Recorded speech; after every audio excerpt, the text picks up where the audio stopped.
엄마, 들어오는 길에 수송동 사거리 편의점 들러서 담배 좀 사다 줘. 나갔다. 오기 귀찮단 말이야. 아, 빨리! 방 안에서 들려오는 42살 먹은 아들의 짜증 섞인 목소리에 제 심장이 덜컥 내려앉았습니다. 제 아내 영자는 오늘 군산 나운동 식당에서 온종일 불판을 닦다 돌아와 허리도 못 펴고 소파에 쓰러져 앓는 소리를 내고 있는데 사지 멀쩡한 아들이라는 놈은 방구석에 처박혀 엄마한테 담배 심부름을 시키고 있습니다. 저는 현관에 서서 그 꼬락서니를 보며 주먹을 꽉 쥐었습니다. 제 나이 71, 아내 나이 67. 우리가 평생 군산 조선소 쇳가루 마시며 식당 뜨거운 김 쐬며 일한 결과가 고작 이런 거였을까요? 여러분, 혹시 지금 여러분의 안방에도 이런 폭탄 하나씩 안고 살고 계시진 않습니까? 다 키웠다 믿었던 자식이 노후를 송두리째 집어삼키러 돌아왔을 때 부모는 과연 어떤 선택을 해야 할까요? 저는 전북 군산에서 평생을 보냈습니다. 군산항 근처 하청업체에서 용접공으로 40년 넘게 일했죠. 여름엔 방화복 안이 땀으로 흥건해도 겨울엔 바닷바람에 손가락이 곱아도 버텼습니다. 아내 영자도 고생 많았죠. 수송동 일대 식당 주방을 돌며 평생 남의 집 잔치상을 차렸습니다. 우리 인생의 유일한 자랑은 서울 구로디지털 단지 중견기업에서 영업직으로 잘나간다던 외아들 현우였습니다. 전주대학교 경영학과를 졸업하고 서울 금천구 독산동의 번듯한 전세 아파트까지 얻었을 때 저는 이제 우리 인생의 고생은 끝났다고 믿었습니다. 매달 나오는 국민연금에 평생 모은 예금 6천만 원, 그리고 마지막 보루인 퇴직금이면 우리 부부 소박하게 여행이나 다니며 살 줄 알았습니다. 그런데 그게 다 착각이었습니다. 인생은 가장 행복할 때 가장 잔인한 반전을 준비하고 있더라고요. 야, 종수야. 너희 아들은 이번에 서울에서 부장 달았다며? 부럽다 친구야. 우리는 자식 농사 망했는데. 친구가 부러움 섞인 목소리로 던진 그 한마디가 날카로운 송곳이 되어 제 가슴을 후벼 팝니다. 저는 차마 입이 떨어지지 않았습니다. 서울에서 잘 나가는 줄 알았던 아들이 이혼 서류 한 장 달랑 들고 군산집으로 기어들어왔다는 말을 그놈이 제 아내의 노후자금까지 야금야금 갉아먹으며 방구석에서 게임이나 하고 있다는 사실을 누구에게 말하겠습니까? 차라리 아들이 사기를 당했거나 어디 아프기라도 하면 불쌍하기라도 하죠. 멀쩡한 놈이 하루 종일 방구석에서 게임이나 하며 부모에게 생활비를 타쓰는 그 꼴을 보고 있으면 자식이 아니라 전생의 원수가 환생한 게 아닌가 싶습니다. 벌써 아들이 돌아온 지 1년째입니다. 그 사이 저희 부부의 삶은 송두리째 망가졌습니다. 아들의 밀린 신용대출 이자를 막아주느라 모아둔 예금 6천만 원은 이미 바닥이 났습니다. 이제 남은 건 제 목숨줄 같은 퇴직연금 1억 3천만 원뿐입니다. 70이 넘은 저는 지금 군산의 한 아파트에서 새벽 경비 일을 서고 있습니다. 아내 영자는 허리 디스크가 터져 진통 주사를 맞으면서도 식당 일을 그만두지 못합니다. 우리가 죽어라 번 돈은 아들의 게임 아이템 비용으로, 배달 음식 값으로, 그리고 담배 값으로 사라지고 있습니다. 어디서부터 잘못된 걸까요? 자식을 위해 모든 걸 희생했던 우리 부부의 사랑이 독이 된 걸까요? 아니면 이 시대가 노인들을 지옥으로 내몰고 있는 걸까요? 이제 더 이상 물러날 곳이 없습니다. 아들은 어제도 제게 말했습니다. 아버지, 그 퇴직금 좀 미리 당겼으면 안 돼요? 나 이번에 진짜 대박날 사업 아이템이 있단 말이에요. 과연 저는 제 노후를 지키기 위해 자식을 버려야 할까요? 아니면 끝까지 부모라는 이름으로 함께 침몰해야 할까요? 그날 밤 군산 수송동 우리 집 거실에서는 평생 잊지 못할 끔찍한 사건이 터지고 말았습니다. 아내 영자가 피눈물을 흘리며 주저앉았던 그날의 진실, 그리고 42살 백수 아들이 우리에게 숨겼던 진짜 비밀이 무엇인지 지금부터 하나씩 말씀드리겠습니다. 이 이야기를 다 듣고 나면 여러분은 절대 저와 같은 실수를 하지 않으실 겁니다. 제 뼈아픈 경험이 여러분의 노후를 지키는 마지막 방어선이 되길 바랍니다. 끝까지 시청해 주십시오. 제 인생을 지옥으로 만든 그날의 이야기가 시작됩니다. 제 고향 군산은 늘 바다 냄새와 쇳가루 냄새가 섞여 있었습니다. 군산항 근처 하청업체에서 용접봉을 잡은 지 벌써 40년이 훌쩍 넘었네요. 여름이면 방화복 안이 땀으로 흥건해서 장화를 벗으면 땀이 물처럼 쏟아졌습니다. 겨울엔 또 어떻고요? 바닷바람이 칼날처럼 파고들어 손가락이 곱아 터지기 일쑤였죠. 그래도 저는 그 쇳가루 마시는 생활이 하나도 부끄럽지 않았습니다. 오히려 자랑스러웠어요. 퇴근길에 나운동 시장에 들러 아내 영자가 좋아하는 순대국밥 한 그릇 포장해 갈 때 내 품에서 꼬박꼬박 나오는 월급 봉투가 우리 가족의 생명줄이었으니까요. 그때는 몸은 고되어도 마음만은 참 든든했습니다. 아내 영자도 저 못지않게 고생하며 살았습니다. 수성동 일대 식당들을 돌며 주방 일을 했는데요. 대형 솥에서 나오는 뜨거운 김을 온종일 쐬다 보니 얼굴엔 늘 홍조가 가시질 않았죠. 그렇게 우리 부부는 서로의 거친 손을 맞잡으며 오직 하나만 보고 달렸습니다. 우리 아들 현우만큼은 절대로 우리처럼 허리 구부리고 살게 하지 말자. 우리 아들 현우는 정말 제 평생의 훈장이었습니다. 공부도 곧잘 해서 전주대학교 경영학과에 떡하니 합격했을 때 저는 조선소 동료들에게 술 한 잔씩 다 돌렸습니다. 야, 박씨 아들 드디어 대학생 된다며? 소리 들을 때가 제 인생에서 가장 어깨가 으쓱했던 순간이었죠. 대학 등록금이 어디 한두 푼입니까? 한 학기에 400만 원 넘는 돈을 마련하느라 저는 야근을 자처했고 아내는 식당 일이 끝나면 남의 집 파출부 일까지 나갔습니다. 하지만 통장에서 돈이 빠져나가는 걸 봐도 아깝다는 생각은 단 1초도 안 들었습니다. 내 자식이 서울 가서 번듯한 넥타이 메고 일할 모습만 상상하면 밥 안 먹어도 배가 불렀거든요. 실제로 현우는 우리 기대를 저버리지 않았습니다. 졸업하자마자 서울 구로디지털 단지에 있는 중견기업 영업직으로 취업하더라고요. 첫 월급 탔다고 저한테는 내복을, 아내한테는 화장품 세트를 보내왔을 때 우리 영자는 그 화장품 아깝다고 한 달 동안 뚜껑도 못 열었습니다. 그때까지만 해도 저희 노후는 탄탄대로인 줄만 알았습니다. 나중에 퇴직연금 좀 받고 소박하게 살면 되겠지 싶었거든요. 그런데 말입니다. 인생이라는 게 참 얄궂더라고요.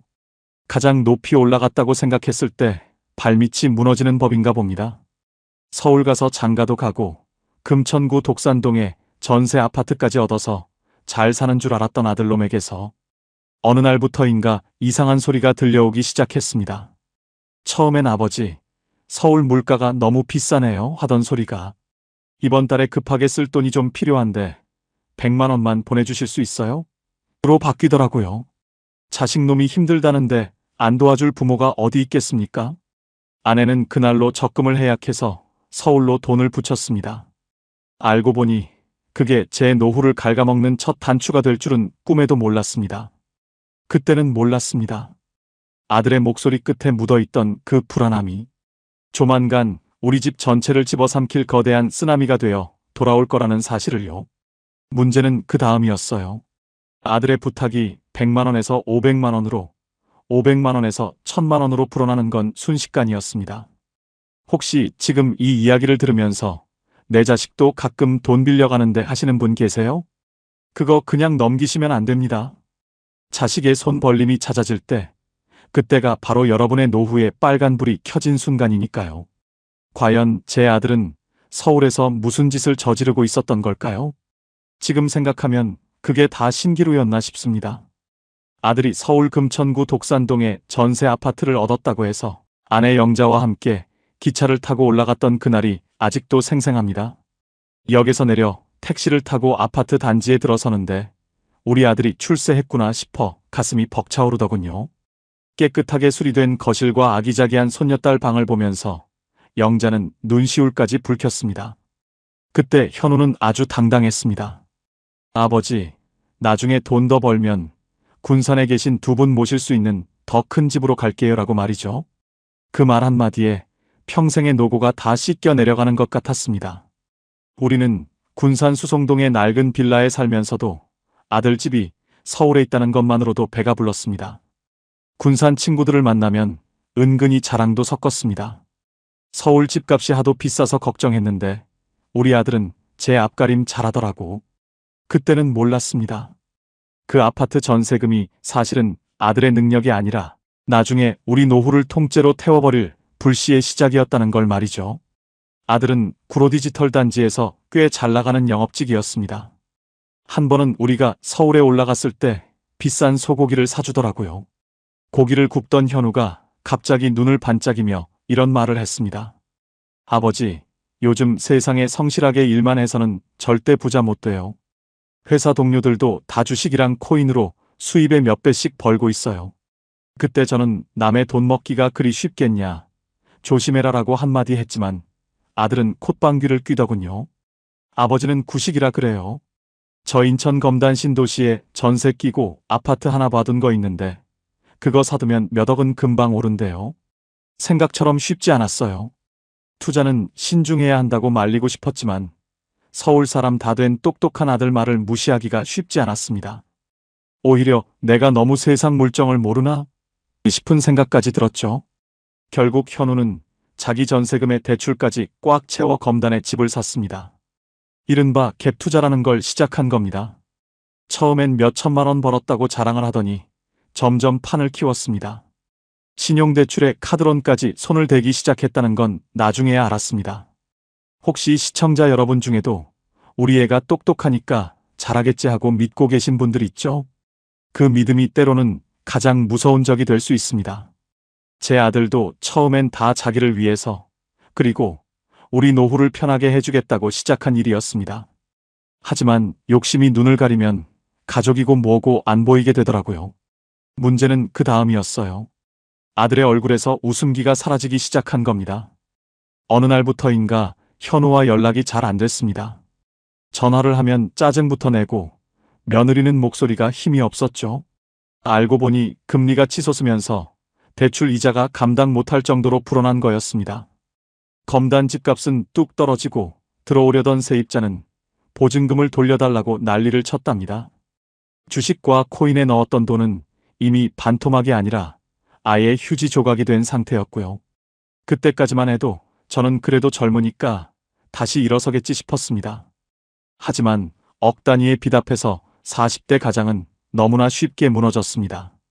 아내와의 다툼은 매일같이 이어졌고 결국 며느리는 어린 딸을 데리고 전주 효자동 친정으로 가버렸습니다. 아들은 회사까지 그만두게 됐고요. 막상 해보니까 서울에서의 성공이라는 게 모래성보다 더 쉽게 허물어지더라고요. 이게 다가 아니었습니다. 어느 날 밤 군산 수송동 저희 집 앞에 택시 한 대가 섰습니다. 그리고는 초라한 행색의 사내가 내리는데 제 눈을 의심했습니다. 그 당당하던 서울 부장님 박현우는 어디 가고 퀭한 눈에 낯선 남자가 서 있더군요. 아버지, 나 진짜 죽고 싶어. 그 한마디에 제 심장은 멈추는 줄 알았습니다. 여러분, 자식이 죽고 싶다는 말을 하는데 매정하게 문 닫을 부모가 세상에 어디 있겠습니까? 저는 그놈의 손을 잡고 집 안으로 들였습니다. 그게 제 인생을 지옥으로 밀어넣는 문을 직접 여는 행동이었다는 걸 그때는 정말 꿈에도 몰랐습니다. 아직 남은 게 있었어요. 아들이 들고 온 건 낡은 캐리어 하나뿐이 아니었습니다. 그가 들고 온 진짜 폭탄은 따로 있었습니다. 과연 그 폭탄이 무엇이었을까요? 제 노후가 어떻게 한순간에 무너져 내렸는지 다음 이야기를 꼭 들어보세요. 그날 밤 군산 수송동 우리 집 거실은 말 그대로 초상집이었습니다. 비에 젖은 채 돌아온 현우를 보며 아내 영자는 자지러지듯 울음을 터뜨렸고 저는 그저 멍하니 거실 벽에 걸린 아들의 대학 졸업 사진만 바라봤습니다. 현우가 가져온 짐이라곤 커다란 캐리어 하나와 서울에서 며느리가 챙겨보내준 여름 옷까지 몇 벌이 전부였죠. 번듯하게 성공해서 부모님 모시겠다던 그 당당함은 간데없고 42살 먹은 사내놈이 어깨를 축 늘어뜨린 채 거실 바닥만 보고 있더라고요. 영자는 그 아픈 허리를 이끌고 부엌으로 달려갔습니다. 현우야, 배고프지? 엄마가 얼른 밥 차려줄게. 일단 먹고 생각하자. 그 상황에서도 자식 입에 밥 들어가는 게 제일 먼저인 게 어미 마음인가 봅니다. 나운동 시장에서 사다 놓은 전복이랑 소고기를 꺼내서 허겁지겁상을 차리는데 그 모습이 너무 처량해서 저는 차마 거실에 앉아 있을 수가 없었습니다. 그때까지만 해도 저는 이 상황이 그저 일시적인 소나기인 줄 알았습니다. 그래, 서울살이가 워낙 팍팍하니 잠시 쉬러 왔겠지. 내 자식이니까 금방 털고 일어날 거야. 그렇게 스스로를 다독이며 애써 희망을 품으려 노력했습니다. 하지만 며칠이 지나면서 상황은 제 예상과 완전히 다르게 흘러갔습니다. 처음 사나흘은 미안해하며 집안일도 돕는 척하더니 일주일이 넘어가자 현우는 아예 안방 건너편 작은 방에 박혀 나오질 않았습니다. 점심때가 지나도록 잠만 자고 해가 지면 거실로 슬금슬금 나와서 아내가 차려준 밥을 먹고는 다시 방으로 들어가 문을 잠갔습니다. 영자는 그런 아들이 기죽을까봐 현우야, 요즘 취업지원금 같은 것도 잘 나온다더라. 천천히 알아봐라며 달래기도 하고 나운동 시장에 가서 한 근에 수만 원씩 하는 한우갈비를 사다가 날랐습니다. 문제는 그 다음이었어요. 아들의 짐가방 깊숙한 곳에서 발견된 우편물들이 우리 부부를 절망으로 밀어넣었습니다. 아들이 잠든 사이 거실에 놓인 가방 근처를 청소하던 영자가 비명을 지르더군요. 달려가 보니 각종 금융권에서 날아온 대출 독촉장과 카드 연체 통지서가 한 움큼이었습니다. 인천 검단 아파트 보증금을 돌려주느라 받은 사채급 신용대출에 생활비로 긁어댄 카드값까지. 그 금액이 자그마치 8천만 원이 넘었습니다. 군산 수송동 주거래 은행에 얌전하게 모셔두었던 우리 부부의 전 재산, 예금 6천만 원으로는 턱도 없는 금액이었죠. 혹시 시청자 여러분, 자식의 빚이 내 빚처럼 느껴져서 잠 못 이루신 적이 있으신가요? 그때 제가 그랬습니다. 아들이 신용불량자가 되면 다신 못 일어설 것 같다는 공포가 밀려오더라고요. 결국 저는 영자의 눈물 섞인 애원을 이기지 못하고 40년 넘게 쇳가루 마시며 모은 예금 통장을 깨버렸습니다. 현우야, 일단 급한 불부터 끄자. 이 돈으로 카드값이랑 급한 보험 약관 대출부터 갚아. 그리고 다시 시작하는 거다. 아들은 그 돈을 받아들며 처음으로 눈물을 보였습니다. 아버지, 꼭 갚을게요. 정말 열심히 살게요. 그 눈물이 진심인 줄 알았습니다. 그게 우리 집을 무너뜨리는 마지막 악수가 될 줄은 꿈에도 몰랐던 거죠. 비닐부를 갚아줬으니 이제 아들이 구인 광고라도 뒤적일 줄 알았는데 현우는 오히려 더 깊은 굴 속으로 들어갔습니다. 돈 문제가 조금 해결되자 미안함은 사라지고 서울에서는 내가 이런 대접 받을 사람이 아니었다는 근거 없는 자존심만 되살아났습니다. 낮에는 잠만 자고 밤에는 컴퓨터 게임에 매달려 헤드셋을 쓰고 소리를 질러댔습니다. 참다 못한 제가 한마디 하면 아버지가 서울 영업직 생리를 아세요? 지금은 인맥 관리하고 트렌드를 읽는 중이에요. 라며 오히려 화를 냈습니다. 결국 생활비를 벌기 위해 70이 넘은 제가 다시 신발끈을 조여맸습니다. 군산의 한 아파트 경비 자리를 어렵게 구했습니다. 새벽 5시에 일어나 차가운 새벽바람을 맞으며 단지 주변을 쓸고 쓰레기 분리수거를 하며 하루를 보냅니다. 아내 영자도 허리가 끊어질 것 같으면서도 수송동 식당 주방 일을 다시 나갔습니다. 우리 현우 다시 일어설 때까지만 고생하자는 아내의 뒷모습이 얼마나 작아 보이던지 가슴이 미어지더군요. 알고 보니 그게 아니었어요. 아들은 우리 부부의 희생을 당연하게 여기기 시작했습니다. 우리가 밖에서 허덕이며 번 돈이 아들의 배달 음식과 게임 아이템으로 야금야금 사라지고 있었습니다. 어느 날 퇴근하고 돌아오니 거실 테이블에 치킨 상자가 널려 있고 아들은 방에서 와 잡았다 하며 환호성을 지르고 있더군요. 그 순간 머리가 띵했습니다. 내가 지금 자식을 살리고 있는 건가, 아니면 내 노후를 갉아먹는 괴물을 키우고 있는 건가? 이게 다가 아니었습니다. 아직 남은 게 있었어요. 아들의 방황은 이제 시작에 불과했습니다. 그날 밤 아들이 잠꼬대처럼 내뱉은 한마디가 저를 다시 한번 무너뜨렸습니다. 그 퇴직연금, 그거면 다 해결되는데. 그 소리를 듣는 순간 제 온몸의 피가 거꾸로 솟는 기분이었습니다. 도대체 현우는 무엇을 꾸미고 있었던 걸까요? 우리의 마지막 보루인 퇴직금 1억 3천만 원마저 위험해지고 있었습니다. 새벽 4시 반이면 어김없이 알람이 울립니다. 조선소 다닐 때보다 더 이른 시간이죠. 70이 넘은 나이에 아파트 경비 일을 시작하고 나서 제 몸은 하루도 편할 날이 없었습니다. 군산의 바닷바람은 겨울이면 살을 애는 듯이 차가운데 단지 내 분리수거장을 정리하고 있으면 손가락 끝에 감각이 사라지곤 합니다. 그래도 제가 이 일을 놓지 못하는 이유는 단 하나였습니다. 우리가 벌어야 42살 먹은 저 아들놈이 굶지 않고 집안에 밀려드는 대출 독촉을 잠시라도 멈출 수 있었으니까요. 한 달 뼈 빠지게 일해서 받는 돈은 170만 원 남짓입니다. 예전 조선소 시절에 비하면 턱없이 적은 돈이지만 지금 우리 집 상황에선 금쪽 같은 돈이죠. 그런데 말입니다. 이 돈이 제 통장에 머무는 시간은 단 하루도 되지 않았습니다. 아들이 서울에서 끌어다 쓴 카드값이랑 보험 약관 대출 이자가 빠져나가고 나면 제 손엔 담배 한 보루 살 돈도 남지 않더라고요. 가끔 경비실 초소에 앉아 멍하니 밖을 내다보면 이런 생각이 듭니다. 내가 40년 넘게 쇳가루 마시며 일한 끝에 얻은 게 고작 아들 빚쟁이들 뒤치다꺼리인가?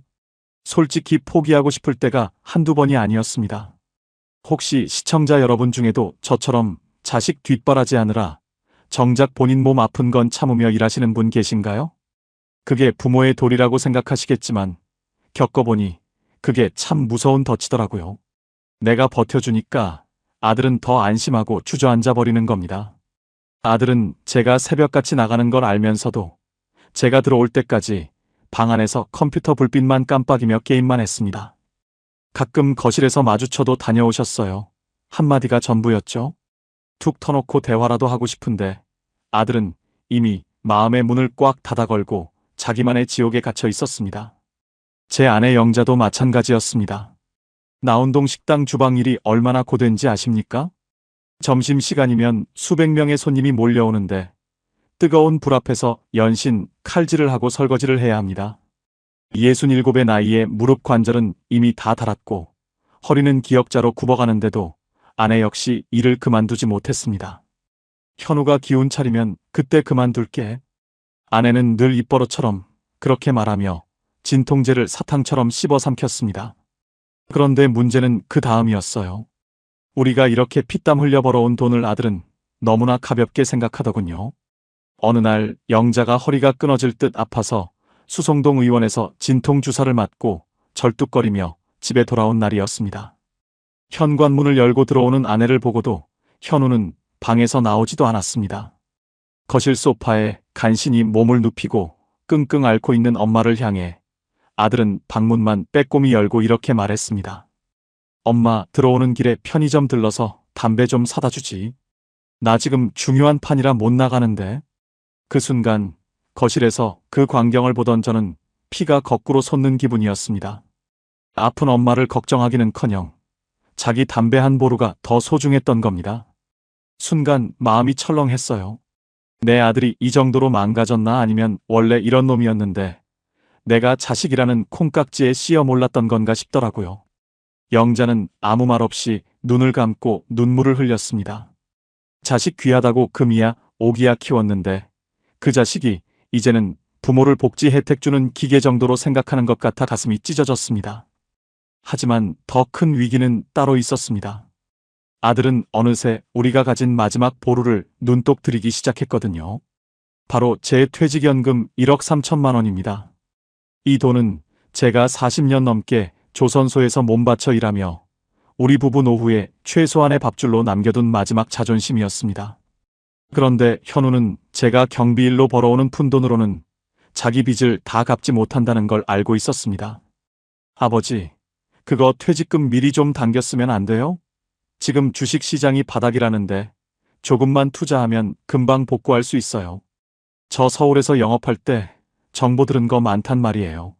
저녁 식사 자리에서 아들이 조심스럽게 꺼낸 그 말에 저는 숟가락을 놓아버렸습니다. 그때까지만 해도 아들은 자기가 다시 서울로 돌아갈 수 있을 거라 믿고 있었습니다. 부모의 노후 자금을 도박판 미천으로 쓰겠다는 그 뻔뻔함에 저는 헛웃음이 나왔습니다. 알고 보니 그게 다가 아니었습니다. 아들은 이미 제 명의로 된 보험해약 환급금이 얼마인지, 우리 빌라를 담보로 대출을 받으면 얼마나 나오는지 뒤에서 다 조사하고 다녔더라고요. 나중에 알았는데요. 아들이 밤새 컴퓨터 앞에 앉아 있었던 게 게임만 한 게 아니었습니다. 어떻게든 부모의 마지막 남은 피를 빨아먹을 궁리를 하고 있었던 겁니다. 이 부분 꼭 기억하세요. 자식이 힘들다고 할 때 다 내어주는 게 사랑이 아닙니다. 우리의 마지막 생명줄인 연금을 건드리는 순간, 그건 부모 자식 간의 정이 아니라 전쟁의 시작입니다. 여기서 끝이 아니에요. 아들은 제가 결단코 안 된다고 하자 생각지도 못한 방법으로 저를 압박하기 시작했습니다. 과연 아들은 무엇을 빌미로 저와 영자를 궁지로 몰아넣었을까요? 인생은 제가 예상했던 것보다 훨씬 더 잔인하게 흘러가고 있었습니다. 사람 마음이 참 간사하더군요. 그렇게 죽일 놈 살릴 놈 하며 아침마다 전쟁을 치렀는데 자식이 변하는 모습 딱 하루만 보여줘도 그 미움이 눈 녹듯이 사라집니다. 어느 월요일 아침이었습니다. 여느 때처럼 제가 경비일을 나가려고 운동화를 신고 있는데 방문이 벌컥 열리더니 현우가 정장을 입고 나오는 게 아니겠습니까? 머리도 깔끔하게 빗어넘기고 며칠 동안 깎지 않던 수염도 매끈하게 밀었더라고요. 아버지, 저 군산 산북동 산업단지에 있는 중소기업 면접 보러 가요. 사무직인데 복지도 괜찮고 일단 어디라도 들어가서 다시 시작해 보려고요. 그 말을 듣는 순간 제 심장이 얼마나 세게 뛰던지 경비 초소까지 자전거를 타고 가는데 다리에 힘이 하나도 안 들어갔습니다. 아내 영자는 부엌에서 국자를 든 채로 엉엉 울음을 터뜨렸습니다. 자식이 지옥에서 걸어 나오겠다고 결심한 것만으로도 지난 1년의 고통이 다 보상받는 기분이었죠. 사실 현우는 서울에서 영업직으로 잔뼈가 굵은 놈이라 말은 참 잘했습니다. 그날 오후 면접이 잘 됐다며 당장 다음 주부터 출근하라는 합격 통보를 받았다는 소식을 들었을 때 우리 집은 정말 축제 분위기였습니다. 영자는 그 아픈 허리를 붙잡고 나운동 시장으로 달려가 제일 좋은 쌀과 굴비를 사왔습니다. 현우야, 내가 다시 일어서면 엄마는 더 바랄 게 없어. 정부 지원금 같은 거 안 받아도 되니까 성실하게만 다녀라. 그때까지만 해도 괜찮았습니다. 아들의 눈빛이 살아난 것 같았고 우리 부부의 노후도 다시 빛을 찾는 줄 알았거든요. 드디어 아들의 첫 월급 날이 왔습니다. 비록 서울에서 벌던 돈의 절반도 안 되는 250만 원 남짓한 월급이었지만 우리 부부에게는 세상 그 어떤 돈보다 값진 돈이었습니다. 현우는 퇴근길에 수성동에서 제일 유명한 갈비집으로 우리를 불러냈습니다. 아버지, 영양제 좀 사왔어요. 엄마는 허리 아프니까 이거 꼭 챙겨 드세요. 아들이 건네는 쇼핑백을 받으며 영자는 고기를 입에 넣지도 못하고 연신 눈물만 닦았습니다. 아버지, 제가 이번에 회사 다니면서 알아보니까 연금 보험 같은 것도 회사에서 절반 지원해 준대요. 이제 제 앞가림은 제가 할 테니까 걱정 마세요. 돈 더 모아서 전주에 있는 애들이랑 집사람도 꼭 데려올게요. 아들의 그 당당한 목소리를 들으며 저는 처음으로 소주 한 잔을 기분 좋게 넘겼습니다. 그래, 내 자식이 어디 가겠어. 잠시 방황했을 뿐이지. 그동안 아들을 원망했던 제 자신이 미안해질 정도였습니다. 그날 이후로 우리 집 분위기는 완전히 바뀌었습니다. 아침마다 현우를 출근시키는 재미에 영자의 얼굴에는 생기가 돌았습니다. 저 역시 아파트 경비 초소에서 동료들에게 은근슬쩍 자랑을 늘어놨죠. 우리 아들이 이번에 산북동 쪽 기업에 비중 있는 자리를 맡아서 말이야. 허허, 서울놈이라 그런지 적응이 빨라요. 이게 다가 아니었습니다. 아들은 주말마다 집안 청소도 돕고 영자랑 같이 은파호수공원 산책도 다니며 효자 노릇을 톡톡히 했습니다. 마치 지난 1년의 지옥 같던 시간들이 꿈이었나 싶을 정도로 평화로운 나날이었습니다. 그 무렵 저는 큰 결심을 했습니다. 아들이 이제 자리를 잡았으니 70 넘은 나이에 더는 경비 일을 하며 몸을 축내지 않아도 되지 않을까 싶었죠. 아내 영자도 식당 일을 줄이고 조금씩 쉬기 시작했습니다. 집안에는 아들이 첫 월급으로 바꿔준 대형 TV가 놓였고 저녁마다 셋이 모여 과일을 깎아 먹으며 웃음꽃을 피웠습니다. 여보, 우리 이제 좀 살 것 같지? 현우가 저렇게 정신 차리니까 잠도 잘 오고 허리도 덜 아픈 것 같아. 영자의 밝은 목소리에 저도 고개를 끄덕였습니다. 우리는 남은 퇴직연금 1억 3천만 원을 어떻게 지킬지, 그리고 나중에 아들이 전주에서 가족들을 데려오면 어떻게 도와줄지 장밋빛 계획을 세우기도 했습니다. 심지어 현우는 본인이 직접 주택담보대출 상담을 받으러 다니며 군산에 작은 아파트 하나를 얻어나갈 준비를 하고 있다고 했습니다. 아버지, 제가 알아서 할게요. 이제 부모님 돈 빌릴 일 절대 없어요. 그 말을 철석같이 믿었습니다. 아니, 믿고 싶었습니다. 혹시 이런 경험 있으신가요? 가장 평화롭고 모든 게 해결됐다고 믿는 순간, 사실은 발밑에 거대한 구덩이가 파여 있다는 걸 말입니다. 아들의 그 성실함은 사실 우리 부부를 안심시키기 위한 정교한 연기였을까요? 아니면 본인도 다시 무너질 줄 몰랐던 찰나의 진심이었을까요? 아직 남은 게 있었습니다. 그 평화로운 저녁 식사 자리에서 걸려온 의문의 전화 한 통이 우리 가족을 다시는 돌아오지 못할 파멸의 길로 밀어넣게 됩니다. 저는 그때까지만 해도 괜찮았습니다. 그 전화가 우리 집의 마지막 보루인 퇴직금을 노리는 악마의 속삭임일 줄은 꿈에도 몰랐으니까요. 도대체 그 전화의 정체는 무엇이었을까요? 우리가 가짜 안도감에 취해 있을 때 아들은 뒤에서 어떤 무시무시한 일을 벌이고 있었던 걸까요? 그런데 말입니다. 인생은 제 편이 아니었습니다. 그날 오후 거실 창으로 들어오던 따스한 햇살이 아직도 기억납니다.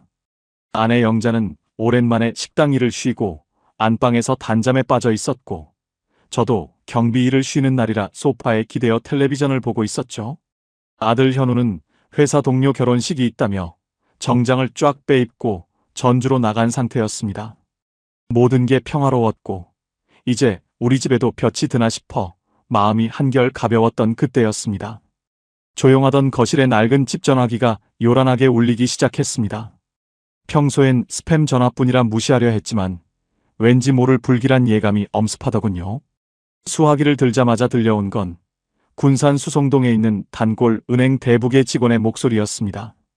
박종수 고객님 되시죠? 지난주에 신청하신 퇴직연금 담보대출 5천만 원 건으로 확인 전화드렸습니다. 서류상 미비한 점이 있어서요. 순간 제 귀를 의심했습니다. 담보대출이라니요? 저는 그런 걸 신청한 적이 없었습니다. 가슴이 철렁 내려앉으며 손이 덜덜 떨리기 시작했습니다.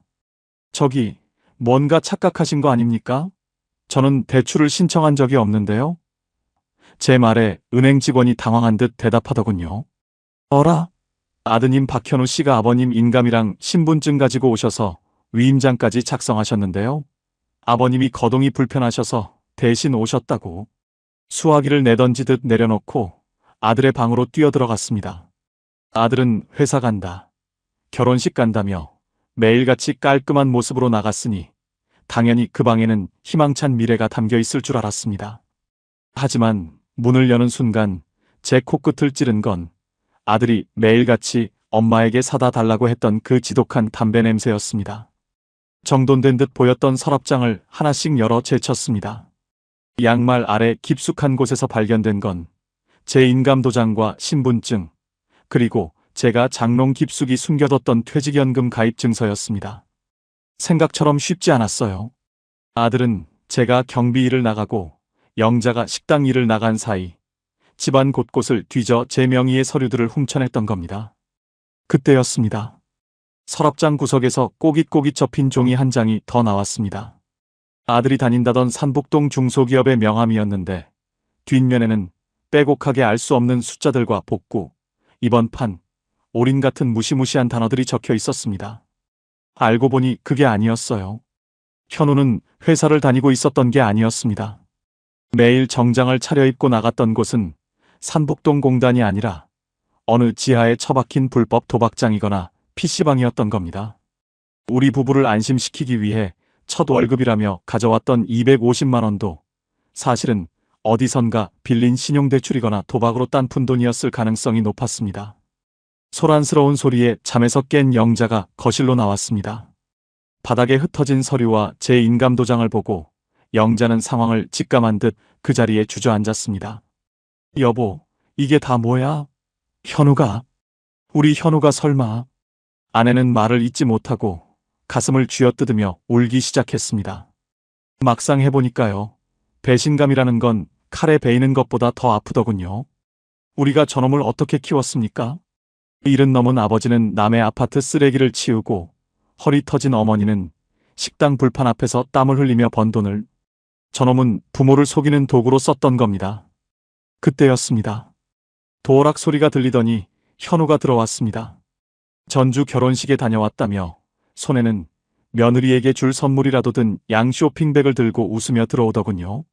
하지만 거실 바닥에 서류를 본 순간 현우의 얼굴은 순식간에 잿빛으로 변했습니다. 아버지, 그게 그러니까 이 나쁜 놈아, 내가 사람이냐? 내 부모 피를 얼마나 더 빨아먹어야 속이 시원하겠어? 제가 평생 처음으로 아들의 뺨을 후려쳤습니다. 현우는 고개를 떨구기는커녕 오히려 눈을 부라리며 소리를 질렀습니다. 그러게 진작 그 퇴직금 좀 빌려달라고 했잖아요. 그거 조금만 더 있었으면 이번에 다 복구하고 서울 아파트 보증금까지 만들 수 있었다고요. 아버지가 안 도와주니까 제가 어쩔 수 없이. 순간 마음이 철렁했습니다. 아들의 눈에는 미안함이 아니라 계획이 틀어진 것에 대한 분노만 가득했습니다. 여기서 끝이 아니었습니다. 현우는 이미 제 명의로 된 보험해약 환급금까지 손을 대려 했다는 사실이 나중에 밝혀졌습니다. 혹시 이런 기분 아시나요? 내가 낳은 자식이 아니라 내 노후를 파먹는 괴물과 한 집에 살고 있었다는 소름 끼치는 자각 말입니다. 아직 남은 게 있었습니다. 아들의 배신은 여기서 끝이 아니었습니다. 그날 밤 아들이 내뱉은 마지막 바락 같은 협박은 우리 부부의 남은 삶을 완전히 송두리째 짓밟아버렸습니다. 나 여기서 나가면 진짜 죽어버릴 거야. 다 아버지 탓이라고 유서 쓰고 죽을 거라고. 자식의 입에서 나온 죽음이라는 단어 앞에 아내 영자는 다시 한번 무너져 내렸습니다. 과연 우리는 이 괴물 같은 자식을 안고 어디까지 더 떨어져야 했을까요? 제 인생의 진짜 사투는 이제부터 시작이었습니다. 아들의 뺨을 후려친 제 손이 바들바들 떨렸습니다. 조선소에서 수만 번 용접봉을 잡았던 그 단단하던 손이 자식의 얼굴을 향했을 때의 그 참담함은 말로 다 못합니다. 거실 바닥에는 아들이 몰래 신청하려던 대출 서류와 제 인감도장이 나뒹굴고 있었죠. 하지만 정작 저를 더 절망하게 만든 건 뺨을 맞은 아들놈의 눈빛이었습니다. 미안함이나 후회는커녕 도끼 서린 눈으로 저를 쏘아보더군요. 내가 죽으면 아버지가 책임질 거예요? 서울에서 망하고 내려온 자식한테 이 정도도 못해줘요? 그 말을 내뱉고 현우는 자기 방으로 들어가 문을 쾅 닫아버렸습니다. 어두운 거실에 남겨진 아내 영자는 그저 꺼이꺼이 소리내어 울 뿐이었습니다.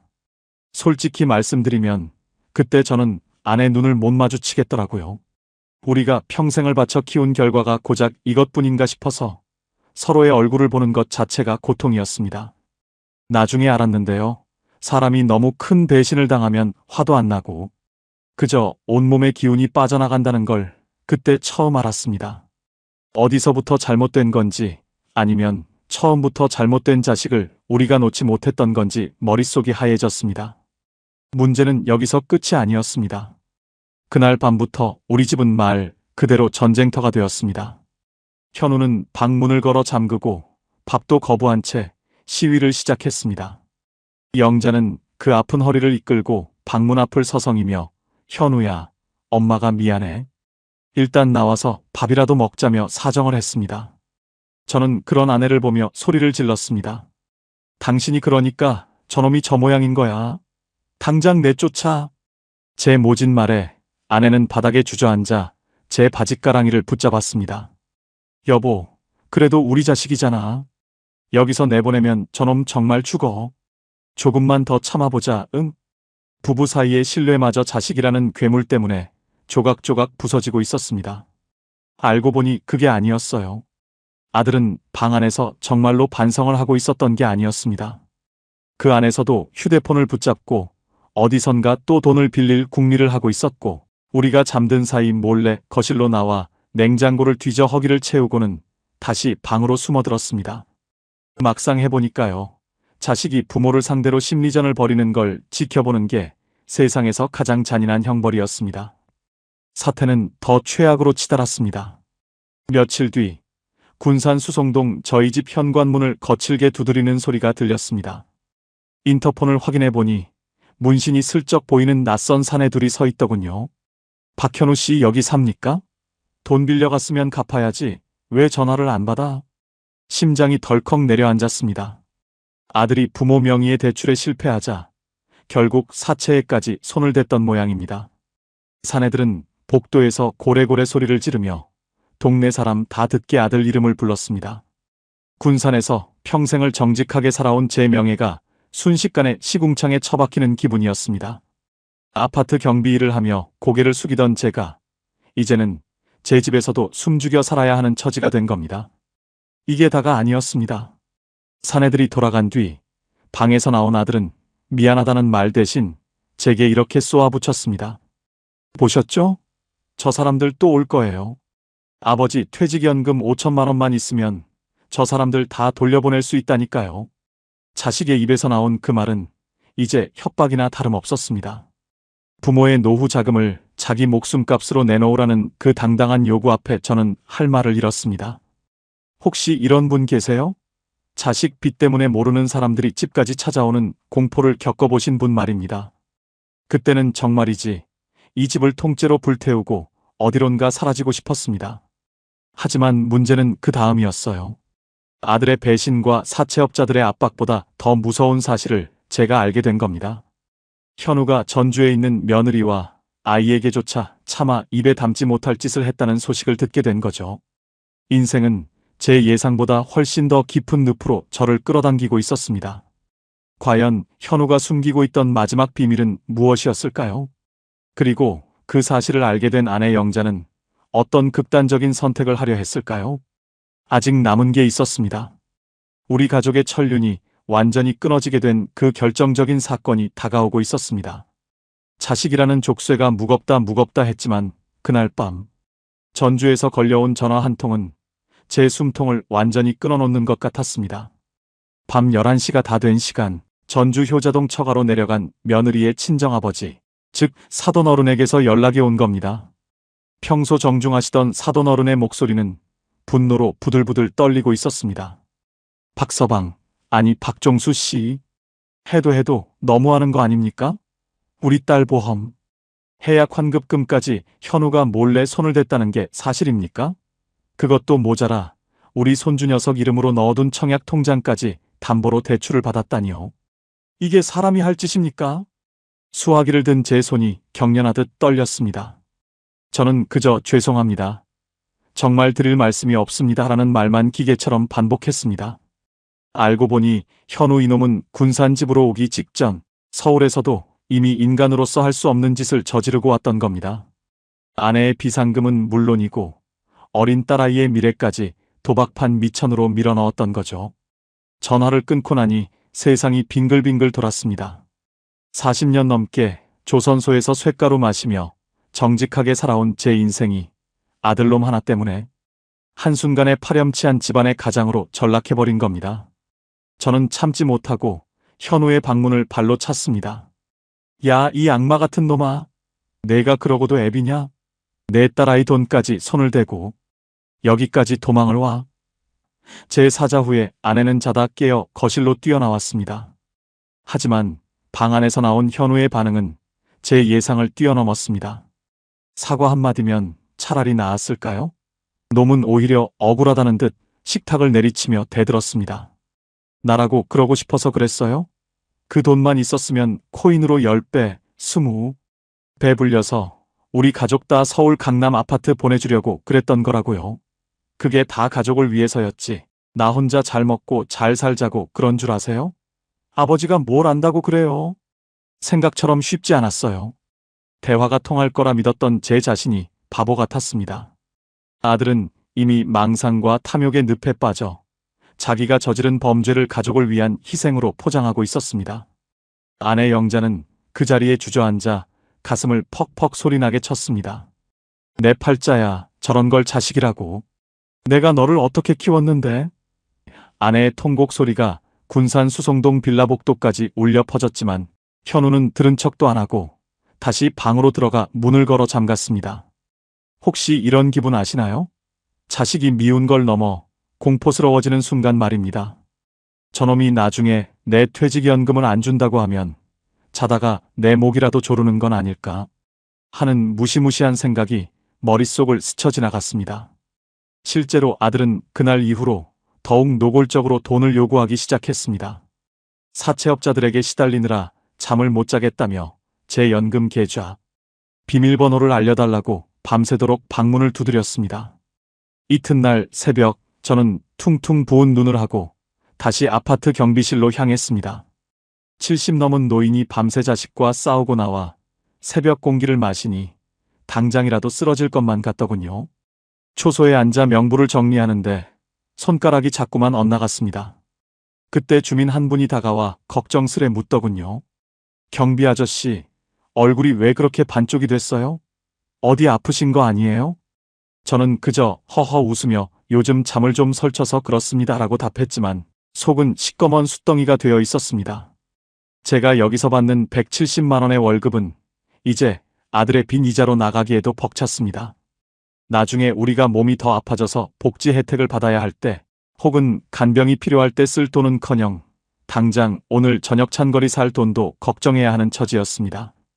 막상 해보니까요. 자식 뒷바라지는 끝이 없다는 말은 틀린 말입니다. 이건 뒷바라지가 아니라 밑 빠진 독에 부모의 생명을 들이붓는 짓이었습니다. 저는 경비실 작은 창문 너머로 뜨는 해를 보며 결심했습니다. 이대로는 안 된다. 영자도 나도 저놈 손에 말라 죽겠다. 하지만 아내 영자는 여전히 자식을 포기하지 못하고 있었습니다. 그날 퇴근하고 돌아오니 영자가 제 손을 잡고 간곡히 부탁하더군요. 여보, 딱 한 번만. 우리 퇴직금에서 3천만 원만 떼어주면 안 될까? 현우가 그거면 정말 다 정리하고 전주 가서 다시 시작하겠대. 이번이 정말 마지막이래. 그때 저는 깨달았습니다. 아들은 이제 저를 넘어 가장 약한 고리인 엄마를 공략하고 있었던 겁니다. 여기서 끝이 아니었습니다. 아내는 현우의 거짓말에 속아 제가 몰래 넣어둔 개인연금 가입 증서까지 찾아내려 집안을 뒤지고 있었습니다. 부부 사이마저 이제는 서로를 감시하고 의심하는 지옥으로 변해버린 겁니다. 과연 저는 아내의 간청을 들어줘야 할까요? 아니면 마지막 남은 1억 3천만 원을 들고 도망이라도 쳐야 할까요? 인생의 벼랑 끝에서 저는 평생 해본 적 없는 잔인한 선택을 준비하고 있었습니다. 아직 남은 게 있었습니다. 아들은 제가 상상도 못한 카드를 꺼내들어 저를 완전히 굴복시키려 하고 있었거든요. 그 카드가 무엇이었는지 여러분은 상상조차 못하실 겁니다. 아내가 무릎을 꿇고 3천만 원만 떼어주자고 울며 매달리던 그 밤, 저는 한숨도 자지 못했습니다. 제 품에 안긴 이 낡은 통장 하나에 우리 부부의 40년 세월이, 그 지독했던 조선소의 불꽃과 식당의 매운 연기가 다 녹아있는데, 이걸 자식의 도박빚으로 내주는 게 정말 부모의 도리일까 수천 번을 자문했습니다. 생각처럼 쉽지 않았어요. 아내의 눈물은 제 가슴을 후벼 팠고, 방 안에서 돈 안 주면 나 진짜 죽는다고 소리 지르는 아들의 발악은 제 영혼을 갉아먹었습니다. 하지만 그때 문득 이런 생각이 들더군요. 오늘 2, 3천만 원을 주면 저놈이 정말 전주로 가서 새 삶을 살까? 아니면 한 달 뒤에 남은 1억 원을 마저 내놓으라고 내 목을 조를까? 그때는 몰랐습니다. 제가 이 통장을 놓지 않는 것이 오히려 아들을 인간으로 만드는 마지막 기회였다는 것을요. 날이 밝자마자 저는 결심했습니다. 더 이상은 안 된다. 저는 아내 영자의 손을 끌고 군산 수송동 사거리에 있는 복지 상담센터로 향했습니다. 거기서 만난 전문가는 제 이야기를 듣더니 고개를 저으며 말하더군요. 어르신, 지금 돈을 주시는 건 자식을 돕는 게 아니라 자식의 파멸을 재촉하는 겁니다. 연금은 어르신들의 생명줄이지 자식의 도박 자금이 아닙니다. 그 전문가의 단호한 한마디에 제 가슴 속을 짓누르던 무거운 바위가 조금은 덜어지는 기분이었습니다. 집으로 돌아온 저는 망설이지 않았습니다. 아들이 잠든 사이 저는 그놈의 짐가방을 다시 쌌습니다.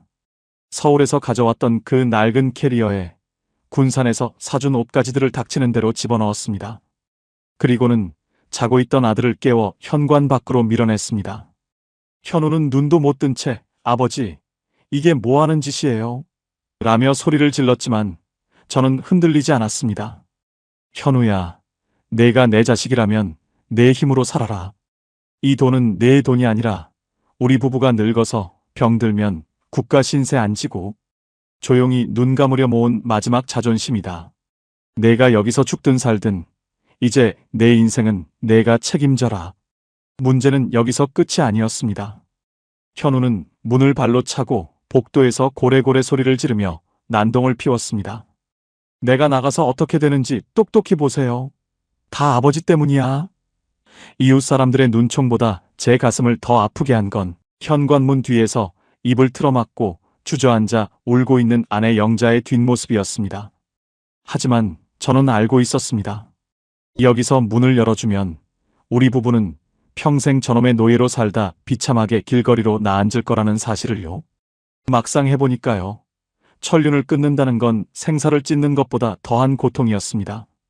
하지만 그 고통을 견뎌내야만 진짜 결론에 도달할 수 있었습니다. 저는 그날로 집의 도어락 비밀번호를 바꾸고 아들에게 보내주던 보험료며 통신비 결제를 모두 끊어버렸습니다. 냉정해 보일지 모르지만 그것이 제가 할 수 있는 마지막 사랑이었습니다. 그로부터 반년이 지났습니다. 그 사이 참 많은 일이 있었습니다. 아들은 한동안 전주의 고시원을 전전하며 돈을 보내달라고 문자를 보내더니 제가 단호하게 무시하자 결국 인력사무소를 나가기 시작했다는 소식을 건너들었습니다. 처음엔 손에 물 한 방울 안 묻히고 살려던 놈이 막상 배가 고프고 잘 곳이 없어지니 건설 현장에서 벽돌을 나르기 시작했다더군요. 나중에 알았는데요. 현우가 며느리에게도 무릎 꿇고 빌며 최소한의 양육비라도 벌기 위해 애쓰고 있다는 이야기를 들었을 때 저는 비로소 남몰래 눈물을 훔쳤습니다.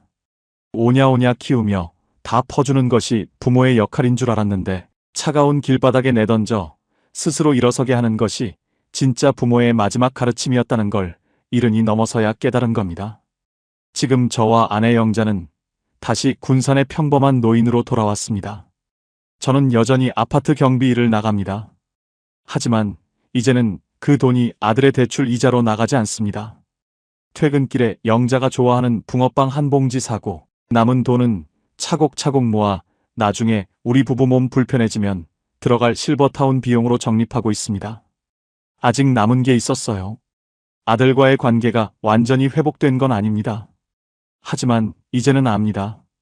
자식은 제 인생의 주인이 아니라 잠시 스쳐 지나가는 귀한 손님이었다는 것을요. 제 품 안에서 억지로 붙잡고 있으려니 저도 죽고 자식도 죽었던 겁니다. 이제야 비로소 제 인생의 진짜 주인이 된 기분입니다. 여러분, 혹시 자식 때문에 본인의 노후를 지옥으로 만들고 계시진 않나요? 제 마지막 이야기를 듣고 부디 여러분의 소중한 인생을 되찾으시길 바랍니다. 아들이 떠난 빈방에 앉아 있으면 묘한 기분이 듭니다. 처음 그놈이 짐을 싸들고 왔을 때의 그 막막함과 분노, 그리고 마지막에 문 밖으로 밀어낼 때의 그 찢어지는 가슴까지. 폭풍이 휩쓸고 간 자리에 남은 건 적막함 뿐이지만 역설적이게도 저는 이제야 비로소 숨을 쉴 것 같습니다. 군산 수송동의 이 낡은 빌라가 예전처럼 다시 평온해진 것이죠. 제가 이 나이가 되어 뼈저리게 느낀 것이 하나 있습니다. 자식은 부모의 노후를 책임져줄 보험이 아니라 때로는 내 노후를 송두리째 무너뜨릴 가장 위험한 변수라는 사실입니다. 많은 시니어분들이 그래도 내 자식인데 어떻게 외면해라고 말씀하시죠? 저도 그랬습니다.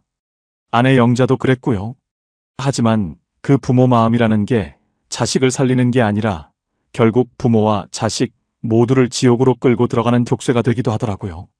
여러분, 자식이 40살이 넘었는데도 부모 주변을 맴돌며 손을 벌린다면 그건 사랑이 아니라 기생입니다. 그걸 끊어내지 못하면 여러분의 남은 인생은 없습니다. 지금부터 제가 목숨처럼 지켜낸 제 경험을 바탕으로 여러분의 노후를 지키기 위해 꼭 기억해야 할 3가지를 말씀드리겠습니다.